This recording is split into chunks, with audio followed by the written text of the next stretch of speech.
చాటున పిందెను చూస్తా, సోకు తీగల్లో పండును కోస్తా, నువ్వొస్తే కప్పిస్తా ముద్దుల ముంతమ్మో.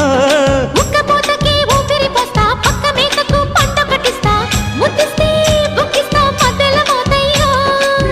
ఓలమ్మో పుకారులు షికారుగా రావమ్మో, ఎదలే ఏడెక్కిస్తే ఎట్టాబులమ్మో. ఊరయ్యో బజారులో మజాలకి రానయ్యో, పగలే పక్కెక్కిస్తే తంటాలేవయ్యో. మిట్టిల మీదున్న మిస్సమ్మయ్య సంటే వడ్డీలతో పాటు ఒళ్ళోకి వస్తుంటే పోగ